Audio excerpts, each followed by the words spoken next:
Welcome one, welcome all to my podcast focusing on your favourite sports and your favourite athletes on their Olympic journey. This is the road to Tokyo. This is 2020 Vision. Hello and welcome to episode 10 of 2020 Vision. On this week's episode, we have two powerhouses of the para-athletic world, Cam Crombie and Marty Jackson. These boys are both amazing shot putters and even more amazing people. I'm going to start with my chat with Cam Crombie. Cam started off his career as a basketballer and now is currently a world champion shot putter. Here is my chat with Cam Crombie. Tell us how you got started as an athlete. So I actually was playing basketball, or a bit of everything really. I got a twin brother, a younger twin brother, and we grew up playing whatever we could. Started with soccer and basketball, and eventually later on in life, when I was about 26, I got contacted by someone from Rowing Australia. And that's how I kind of got into the more elite sport. But yeah, just started out as a school kid, just attempting just about everything, to be honest. And then went through basketball for the next 20 years. What position did you play basketball? So I started out as what was I? I was a small forward. One of the smaller guys, and it wasn't until I was about 18 that I actually did a bit of a growth spurt and ended up being 6'5". So quickly turned into more of a 4'5" kind of power forward. It took a bit of getting used to, but that's where it all started. Beautiful. So I'm a bit of a basketball fan myself. So I love this. I love the sport, and I know that once you play basketball, you can use what you learn there in different other elements of what you do. What you learned in basketball, can you kind of relate that to what you're currently doing as a shot putter, I believe? Yeah. So for me, basketball was such a big part of my life in the early days. Like I was doing it 6 days a week. Ended up, playing for the New South Wales country and representative and academies and all that kind of stuff. But for me, it was just it was played a massive part in kind of team play, situational awareness, kind of adapting, and it was something a bit very different to what you get with shot put and athletics in general. I mean, it's so at times you are incredibly isolated and you've got no one else to push you other than yourself and training sessions and stuff. So I think there's some things that translate very well, and like the basic skills and movement, fitness, and other things just provide a really good base for you to kind of build everything from. Definitely. Now, you are a para-athlete. Are we able to talk about what you carry in order to compete as a para-Olympian? Yeah. So, as in my disability? Yes, yeah. Yeah. So, I was born, my twin brother and I were born premature. And as a part of having a premature, or being a premature birth, there was complications and I ended up having a stroke. And the right side of my brain was affected, which meant that the left side of my body doesn't quite work as well as it should.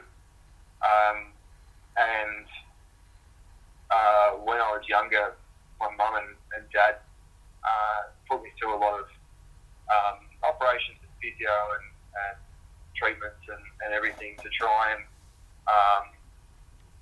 make it as abnormal, I'll say, as possible, because I started noticing that my brother, who was, let's say, normal, there was a difference between the two of us, in the way we were picking up things and our coordination and all that kind of thing. So, yeah, for me, that's where my disability stems from, and that resulted, or it's classified as diagnosed as having cerebral palsy. And there's, in the grand scheme of things, there's a big range of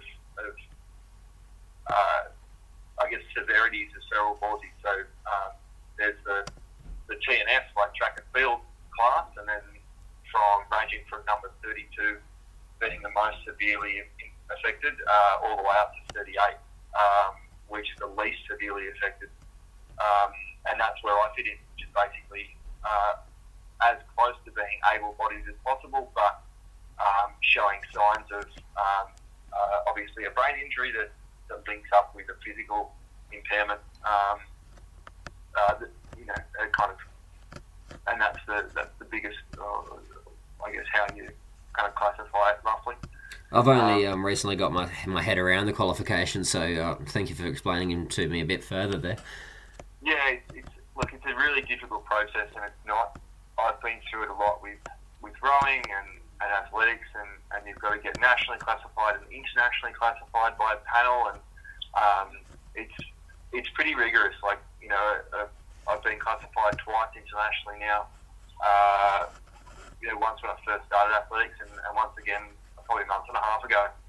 And it's not a pleasant experience at all. Like, it's, you're going through doing these tests that are basically highlighting your inefficiency or your disability, which is quite, I guess, humiliating in some way. But it's what has to be done, and I think mine took about an hour and a half, 2 hours for them to deliberate and make sure that everything they were doing right. They do it over and over and over again, and watch the effects of fatigue and all that kind of stuff. And so it is a very grueling process, but it's necessary to make sure that you are in the class you're supposed to be in, and you're competing against people that are with a similar abilities, which is it's painful at the time, but it's probably a good thing that it is painful to have to go through it. So. You sound like a bloke that's very thick-skinned, and with the disability, I believe it comes with some downfalls and how you feel about yourself. How in life have you perked yourself up and kept going? Obviously, with a gold medal or two in your belt, that helps. But what else have you done? Yeah, makes it a bit easier, but that doesn't come without first having I guess the negatives. And those experiences aren't good experiences until you've had some really bad ones. Like, I actually didn't find out I had cerebral palsy until I was 16. My mum and dad actually kept it from me, and that's why I went through the normal kind of able-bodied side of things. But then they knew why I was fatiguing and why my coordination was going out the window, and later on in the day or later on in a tournament where I had no idea. I just thought that's how people were. I thought, everyone's left side of their body was bad. So was there resentment in a sense at all? Sorry? Was there resentment in a sense at all when you find out at a later year, or did you just continue on? No, you're okay. I think that's it. I think by the time I found out, it was done. Like, there's nothing. I didn't really understand it at the time, but as the kind of years went on, and I heard some stories from relatives and stuff that said, "Oh, you did this, and this is what you were like, and this is how many hours they spent doing physio and money and all this kind of stuff." And I think all of it pretty hard. I think you kind of realise that, and without it doesn't get worse, it doesn't better. It's always been there, it will be there, and I guess now it's just on a piece of paper that says this is what you've got, and it kind of makes sense, and you kind of think back about all the times that things were hard and weren't going to plan, and your shots weren't coming off and all that kind of thing, and you kind of go, well, I guess that kind of makes sense, because this was the reason.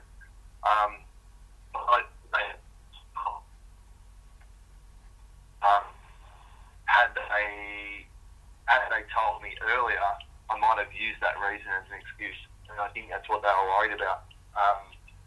So telling me at the age of 16 and kind of understanding it when I was about 20 or 22, I think that made it a lot easier just to go, well, look, everyone's got their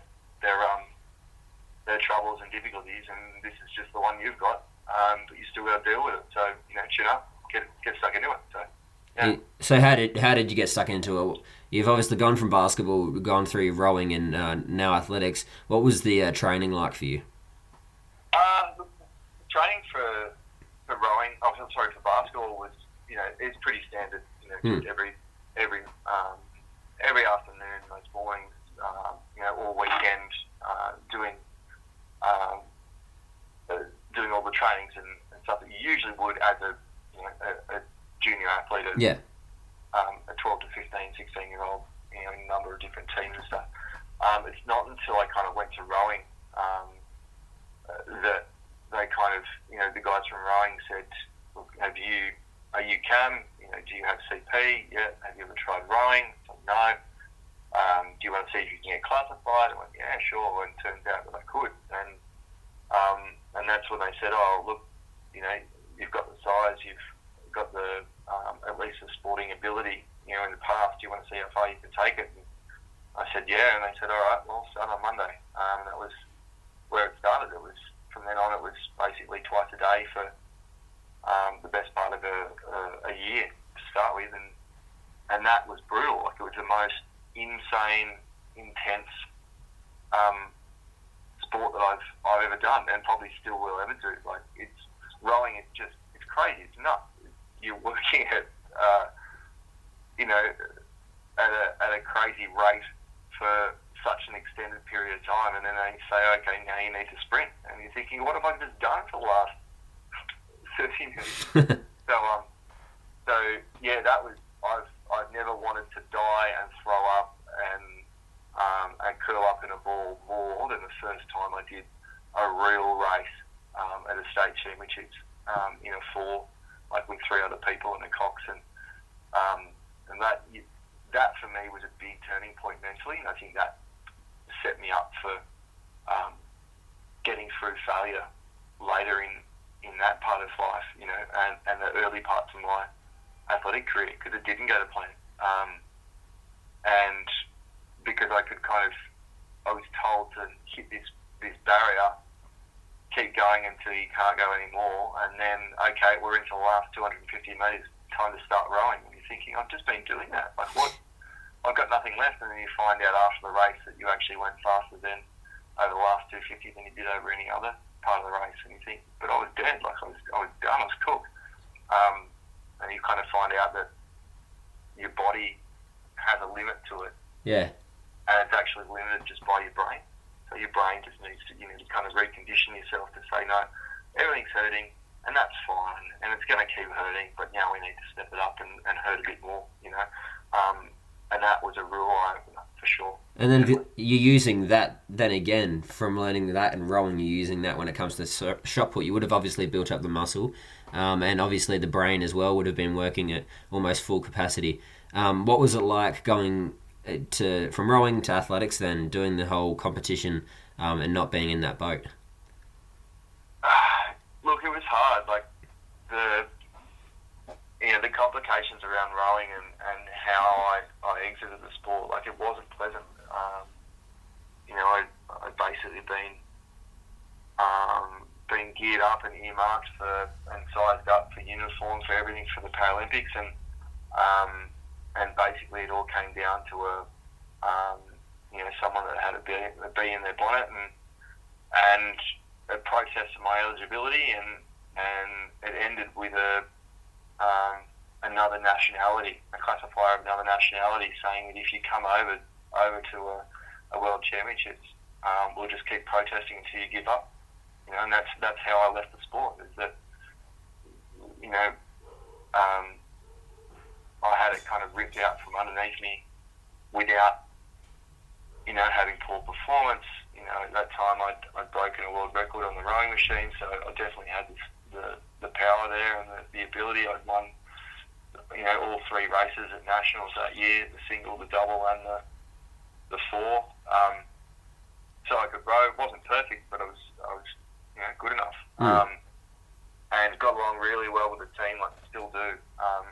good people, but it was just someone else had other ideas, and that was the most brutal thing to have to kind of face. It's like you put, rowing in Canberra, like in winter, is just brutal. It's not something that, is that really enjoyable. You got ice hanging off the side of the boat as you're trying to, row through it, 5:30, 6 o'clock in the morning. So,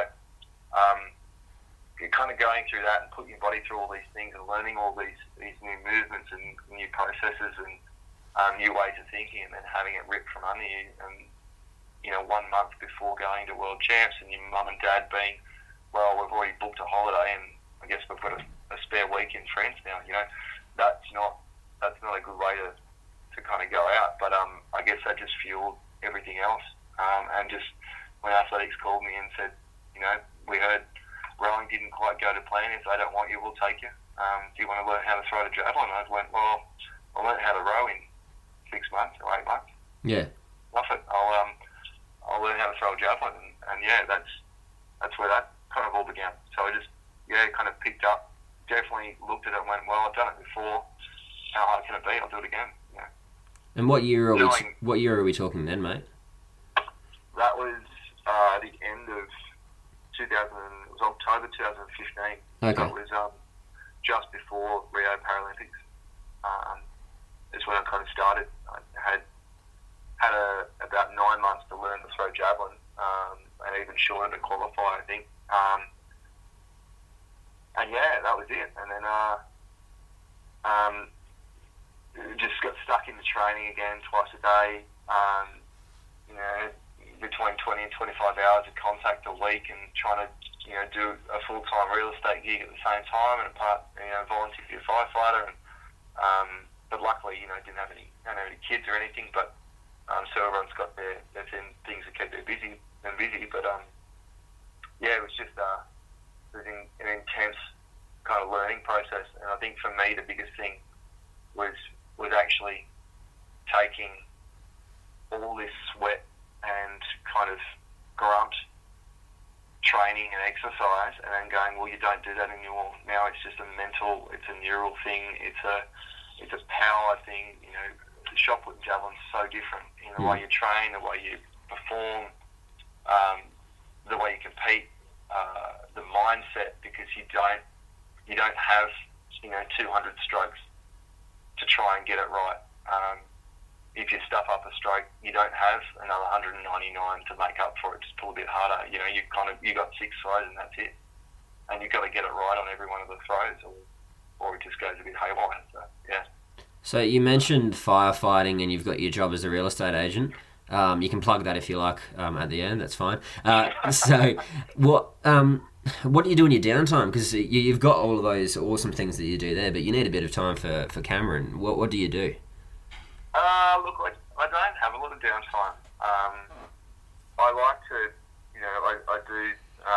I do have a motorbike, and I do like fiddling around and building things and in the shed, and but there just isn't. There's just not a lot of downtime. I do a bit of public speaking and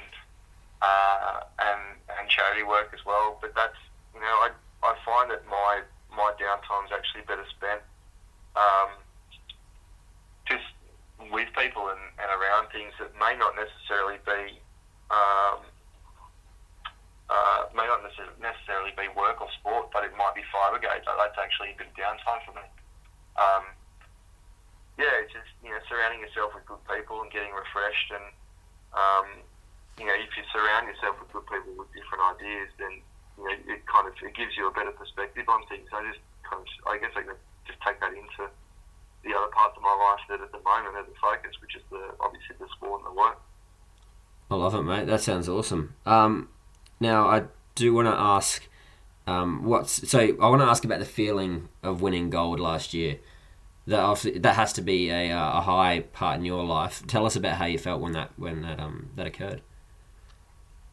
Look, last year was really good. It's a bit of an understatement, but I think the year before was even better. The year before was the 2017 World Championships. It was my first competition as an Australian rep. after coming so close in rowing and more or less failing there, and then coming so close with the javelin in 2016 and falling short by a metre or so, and after doing a massive tear of my PCL and hyperextending my knee, and in the middle of this training session where I had to learn this javelin, and then kind of not being able to walk, and then for a month and a half, and then kind of having to learn javelin all over again, and then add 5 or 6 or 7 metres to your throw in a short space of time. Like, that was pretty brutal, and it came right down to the last day, and travelled all the way to Queensland and failed, like, brutally close. And then the next day, like, I remember, just emotionally being fine, and then all of a sudden just sitting there on the plane on the way home back to Canberra, and just broke down, like, and that's never happened before, other than when I found out the news about rowing, and I got back to Canberra, and my coach and my colleagues are taking off without me again over to Rio. Like, that was brutal, but when I got back to Canberra, I kind of said, well, what's next? And we said, well, shot put's in Gold Coast, and it's also at the World Champs, so let's keep doing javelin and then just tack on shot put as well. So we knew that we had 2 years worth of international comps in shot put, and that's why we started, where we started with the World Champs, and yeah, it was the very first event of the entire meet. It was my first event, with Australia across my chest, like, and on my second throw, pulled out a world record and ended up being a gold medal. So, that for me was a big load off, a big kind of expectations have now kind of been released a bit. So I did what I was there to do. So for me, that was a big justification about why I was doing what I was doing, and all the little painful things along the way have all suddenly become worth it. It was a pretty special moment. A rounded moment there for you. Yeah, it was incredible. Like, it really was, and I think being able, that was one thing, and then kind of a year later being able to do it again. Commonwealth Games isn't quite at World Championships, but no. To have 30,000, 35,000 people in a stadium and on home turf as well. Yeah, like, it's just, it was incredible. It really was, and a really good mate of mine, Marty Jackson, picked up a silver. Yeah. And for me, that was actually more. That was more special than me actually winning gold, because he came so close in the World Championships. He came fourth, and he could have, had he been at his best and popped a good one out, he would have medalled easily. But he knows that, and he kicks himself for it. But the fact that he got back on the horse and didn't let anything stop him, and he's back, and he threw a PB to take silver, and then he's still outright number 2 in the world, I think. So he's come a long way. He's a real fighter. He's a lot older than a lot of the people on the team. He's a bit of a grandpa, but he's got such a good head on him. You need those sort of guys in a team, the ones that play dad, to keep you in line and to do the right thing by yourself. And no, he's the one that plays up, mate. He's good. He's, I won't tell you his age, but him and I generally, we're among the older guys on tour when we do go on tour. And we're so close that we room together in the same rooms. When we're about to compete against each other the next day, and people kind of look at us and go, but you're supposed to be competing against each other. Why aren't you? What are you doing? Like, how come you're rooming together? And we're just like, well, I don't know, that's what we do. We're teammates. Like, well, actually, I think he came from a gridiron background, and I've come from a basketball background, which is big. You know, team sports always been a massive thing for us. So we both had to adjust to a very isolated sport, and I think that's probably, without speaking for him, I think that's probably how we get around it. It's like we have our time off the field and out of the circle where we act like idiots and have a good joke and have a good time and push each other and genuinely want each other to do better. And then when it comes into the circle, like, we know that he's out there to beat me and I'm out there to beat him, and we'll help each other along the way and be happy with whatever happens. So yeah, it's the true Australian spirit, right there. Yeah, no, it's good fun. Look, as I said, he's got a good head on his shoulders, and he makes it very easy to compete against and compete with, and to just be around. He's just a really good guy. That's amazing, mate. So he doesn't try and put any pepper in your shampoo or anything like that before the game to turn no, around? I definitely think he would if he could. I would have put pepper in his shampoo, but he doesn't have any hair, so... I love it, mate. Well, one last question for you. I know you've got to continue on with your night. Do you mind... Is there any words of advice that you'd give to those up-and-coming athletes that are looking to achieve, whether it be a power athlete or just an athlete that's going for gold at Tokyo next year? Whatever. What would you say to them?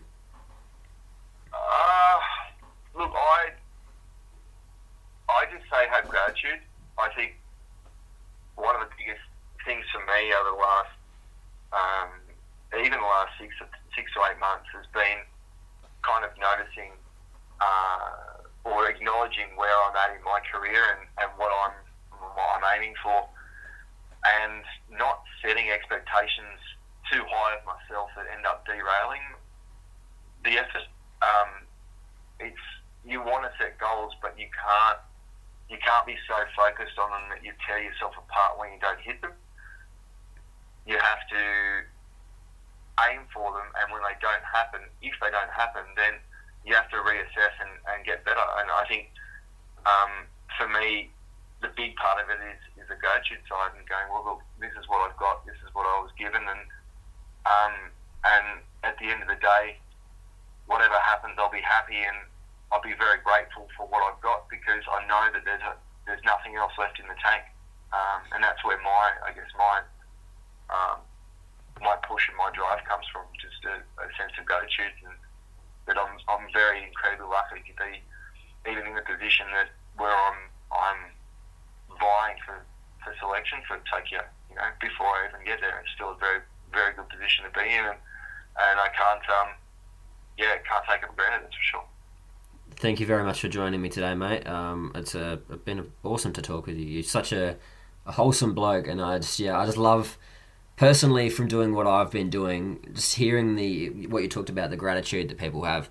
They're not all, hey, I'm the best in the world sort of thing. They're just straightforward, and you've definitely proven that, and I thank you very much. No, thanks for having me. Really appreciate it. No problem, mate. Enjoy the rest of your day. Thanks, mate. Bye. How amazing was that chat there with Cam Crombie? Definitely a guy that has his head screwed on, has the right goals in life, and knows what he wants to achieve. He even did my job for me in a sense. He introduced and talked up my next athlete that I've interviewed, which is Marty Jackson. And Marty has a very good story of his own to tell. And Cam, if you're still listening, mate, he has some good words to say about you as well. So here he is, Marty Jackson. Okay, mate, tell us how you started as an athlete, where your journey began. Well, originally played American football for, I think, 13 or 14 years with the Geelong Buccaneers. So, played, I captained that team and started the team back in 2003. And, went on to play for Victoria. Had a number of calls for Victoria. And it was on a pretty good sort of... progression up through the ranks, and an injury happened in 2014 on the field. Do you have a favourite NFL team? Do you follow the sport at all? Yeah, I'm a Tennessee Titans fan, but don't hold that against me. No, that's okay, mate. I jumped on the Patriots bandwagon about 10 years ago, so... Yeah, definite bandwagon. Yeah.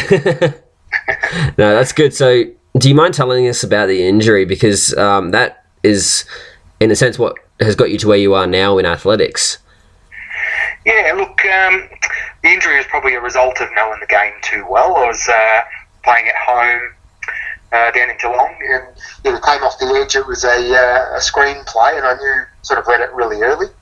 So I made a sort of break and hit a full sprint to hit the guy that was going to receive the ball. And as I hit him, a fellow player came in low and speared me in the knee with the helmet, and it just took the knee off, took the leg off below the knee, flipped me, and the knee was dislocated, the ligaments were gone, and the nerves were shot. So I knew straight away I was in trouble. It just didn't. There was no pain or anything along those lines. So I sat up and I thought, I'm in a bit of trouble here. So we put it back into place and off to hospital, and the rest is history. So speaking of history, what sort of history followed from that injury, if you don't mind speaking about it? No, that's no worries. Look, I've never been sort of one to, dwell on things or anything along those lines. So, sat in hospital, and the doctors said, look, Marty, you're probably not going to walk again or walk properly again. That doctor got the sack, and then, they gave me another doctor. We it took maybe 24 hours or so, a day of, woe was me, and sort of coming to grips with the injury and, not being able to feel the leg and whatnot. But I thought, look, I can't sort of dwell on it. The next day I contacted or Googled up the Australian Paralympic Committee and found Tim Matthews' number, and I ended up sending him an email and saying, look, here's the situation in hospital. Things aren't looking great, and is parasport something that would be an option for me? I remember getting an email back and saying, oh, look, you could come good, and that's sort of something that I wasn't keen.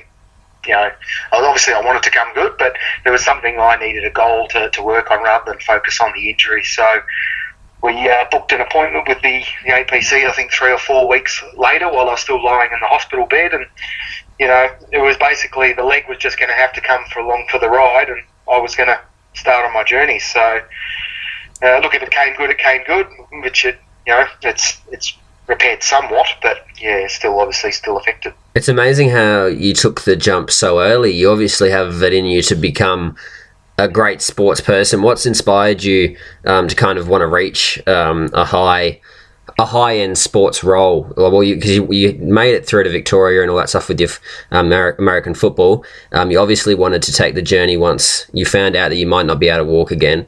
So where did that sort of spirit come from? Well, I think one of the biggest shock realisations was I went from being one of the best in my position in American football, and then within a fraction of a second, I was at the bottom, having to rebuild again. And I'd had a couple of injuries in the years before where I'd broken an arm or something along those lines. They're easy comebacks. They were just, you focus on when you want to get back and you make it happen. But with, I just didn't really want to focus on the injury itself. It was, not being able to walk or something along those lines. It was just something that was not. I didn't want to focus on it. So finding another sport and then just building my way through was something that was really high on the list, and it gave me something to focus on. And as the old, see the goal rather than the hurdles and the things that stop you in between. I've always had that mentality, whereas I can only see what I want, and then whatever's there to stop me or anything is just going to have to be stepped over or jumped over, and we just get there. What doesn't kill you makes you stronger, in a sense. Yeah, absolutely. Look, the injury certainly, the disability, having the disability certainly opened up new doors for me. You've just got to see those things and find the opportunity in whatever happens to you in those situations. And, I started off, I think, they found me a local coach in Geelong and just started having a throw, and I think I did everything back then into, I think, late 2014. So, a bit of javelin, a bit of shot put and discus, and just over the coming years I found that shot put was my thing and really enjoyed it. you become addicted to shot put and finding the extra centimetres each training session, and just kept working along.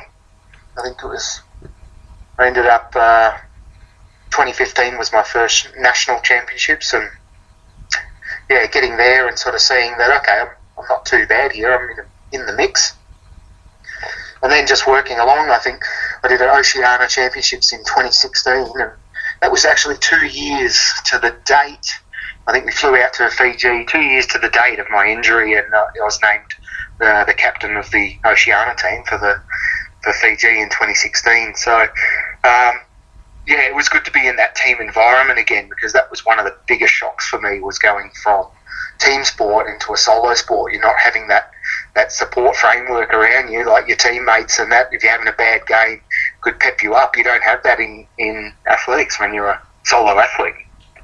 You're obviously supported by the Paralympic Committee, which is good. That they wouldn't have given you the captaincy there. I like that. So, and speaking about not having the team aspect, you still do find your friends, and I've already interviewed Cameron Crombie. Now, he had a lot of good things to say about you, mate. Is there anything you want to talk about him? Look, I absolutely love Cam. Cam and I met, I think, in Canberra a couple of years back. I think maybe the 2016 were both there for classification. And I think we were both relatively new to the sport. He'd come from rowing. And when you sort of meet a bloke, you just get along really well. And we both had goals of just being good at what we do, and if you've seen the pair of us, he's a 6'7" sort of bloke, and I'm 5'9.5" on a good day. Yeah. With a step ladder. Yeah, exactly. Yeah, I'm stretching. So we've sort of taken on the twins mentality, the Arnie and love it, and Danny DeVito. I'm clearly the good-looking and charismatic one, but I disagree. Look. Absolutely great guy, and he's a great driver for me as well. Obviously, we're both competitors, and we know that we both want to win and do our best, and that's one of the biggest things for us. And I think both Cam and I have said that I think if we can leave parasport in a better place than we found it, we're doing the right thing. So absolutely love the guy. So you see yourself as being a role model in a sense for future athletes and current athletes? Yeah, I mean, we both have our own independent stories. Mine was acquired, and I think Cam didn't find out he even had cerebral palsy until he was about 15 or 16 or something along those lines. So, but I think both of us have lived a life where we've faced some kind of adversity, and then it's just making the most of that opportunity. And I do think that. I think anything that you touch, whether it's a footy team or in employment or in sport or anything that you do, I think if you can represent that pretty positive and leave it in a better place, you're on the right track. Now, he did refer to you as being the dad of the group. I hope you don't mind that. But who do you look up to? Oh, look, one of my training partners is Russell Short, and Cameron, I'm not sure you'll listen to this, and Dad, I'm sure we're going to room it together again, mate. We'll fix that up. But the Russell Short is absolutely one of the blokes I look up to. I think 8-time Paralympian, the most humble guy you've ever met. He always willing to, share information and help you improve. And he's certainly been sort of one of my rocks through competitions and, helping you work through those sort of things. And look, he's lived it as well, through the physical and strength and mental battles of competing and on the big stage. He's always got a good word to share, and absolutely look up to him. Russell Short's an amazing man. Beautiful. We'll have to get him on for a chat so he can amp you up. So do you mind giving us some words of advice for those that are up and coming in not only shot put, not only being a para-athlete, but any sort of sport, because you have come from that background playing American football. Is there any words of advice that you give for those that are trying out? Oh, look, absolutely. I'd love to share a bit of advice from where I've come. There's certainly naysayers and people that think that you may not make it. I've lived a few of those, and I use those things as fuel. But know what you want and go after it. Don't see the hurdles, don't see the things that can stop you. Those things are all there to be stepped over. They're going to be there whether you like it or not. But just if you can see what you're after and know the goal, that just go after it, get after it. Thank you very much for joining me, mate, and I reckon we'll join you when you have the Tennessee Titans winning that Super Bowl. Might not be next year or the year after, but eventually. We might knock off those Patriots in playoffs soon. Oh, okay. We'll hold you to that one. Hopefully not. Hopefully in my lifetime. Yeah, exactly. Well, thank you very much, mate, and we'll chat to you when you win in gold at Rio. No, not Rio. Sorry, Tokyo. I'm stuck in the past. Okay, we'll get it done at Dubai. Okay, Dubai. That's even closer. Yeah. All right. Yeah. Look after yourself, mate. Thanks, mate. Take care. You too. Bye. Marty Jackson, you superstar. I thank you very much for joining me on my podcast, and I hope you appreciated the words that Cam said about you, and Cam, vice versa. Well, that's it. I had two amazing athletes on, both shining the light on para-athletics and being representatives at a higher level. We appreciate their efforts, and I hope that you enjoyed episode 10 of 2020 Vision. I've enjoyed thoroughly making the last 10 episodes and growing each episode, and I hope you've enjoyed listening. I hope you can join me next week. Who knows who we're going to get.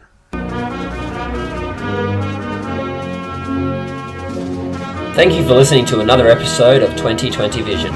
If you want to find us elsewhere, go to Podbean, YouTube, or Spotify and type in 2020 Vision. You can also find us on Facebook. Thank you very much for joining us, and we'll see you again next week.